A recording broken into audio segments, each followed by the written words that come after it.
Here are 5 things I wish I knew before running my first 50K that would have saved me so much time. Running too fast, too quick. During my race a couple weeks ago, off the bat, I was so hyped up and I ran way too fast, which burnt unnecessary energy. And later on during the race, in my final miles, I was way more drained than I should have been. I could have avoided this burnout by just having the discipline to go slow out the gate. And if I stuck to my pace plan and avoided running too hard in the beginning, I would have saved my energy to run the last lap of my 50K much faster than I did. This is just the first of 5 crucial mistakes, Alongside of a bonus tip at the end of the video to make sure you keep your 50K time as low as possible. So make sure you avoid these next 5 mistakes alongside mistake number 2. Not fueling properly. In the first lap of the race, which is about like 10 miles, I'm pretty sure I only consumed 1 gel, which is 100 calories. And if another runner didn't tell me to start eating more, I would have bonked at around like mile 20. And who knows if I would have been able to finish the race. This tip I got of eating about 50 calories every mile during my 50K saved me from crashing later down the road in my race. Because I was snacking pretty much the whole time, it got me properly fueled and allowed me to keep on crushing. But all this fuel had to go somewhere, and take a wild guess where it went.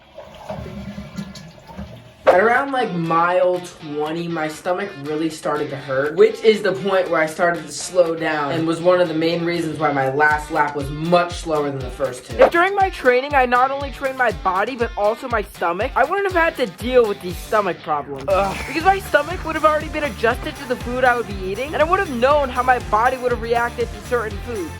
Thank the Lord that deuce was done. It was brutal. We know the best thing to do after emptying the tank, that's to train. I'm doing some hill sprints right now, and I did not do these to train for my 50K. But if I knew that the trail had like 5,000 feet of elevation gain, I probably would have changed my training to be more hill focused, so the 5,000 feet of elevation didn't wipe me out as much as it did. Because I trained as if the trail I was going to run was going to be flat on the uphills in the race, I had to walk lots of them, which slowed my time down so much. But if instead I made a training plan based off the 5,000 feet of elevation I ran at my race, I would have been more well-trained and prepared for those conditions. This last tip, along with the bonus tip, are crucial to your performance as a hybrid athlete. So make sure you fully understand tip number 5. Tip 5, understanding the aid stations. During my race, I completely skipped over the first aid station because I thought I was fine on energy and hydration, but later on in the race, I could have totally used that early fuel. What a rookie mistake. Skipping aid stations is rarely a good idea, and I learned this the hard way. By dying of thirst with no water in my pack, and I was 4 miles out to go until the next aid station, and without a proper aid station plan, this created dehydration, and at points threw off my fueling strategy. Thank you guys so much for watching, and since you made it to the end of the video, I want to give you a bonus tip. Before we do that, if you think I deserve it, make sure to hit the subscribe button and join up the Patreon if you support the message that you can do whatever you put your mind to. But it's time for arguably the most important tip. At around mile 25, I did start to become disappointed in my effort. I was walking a lot more than I wanted to, and when that low hit me, if I kept the pace I was supposed to keep, I would have finished the race not only faster, but prouder as well. Running is about the lows, and the person you become when you push through those lows is why I ran this 50K. Which maintaining your efforts so you leave everything out on the course will not only give you the best time, but prove to yourself that you're willing to give it all that you have, not only in your races, but also your life. If you want to see how my 50K race went, watch this video right here. Thank you guys so much for watching, and remember to keep grinding, boys.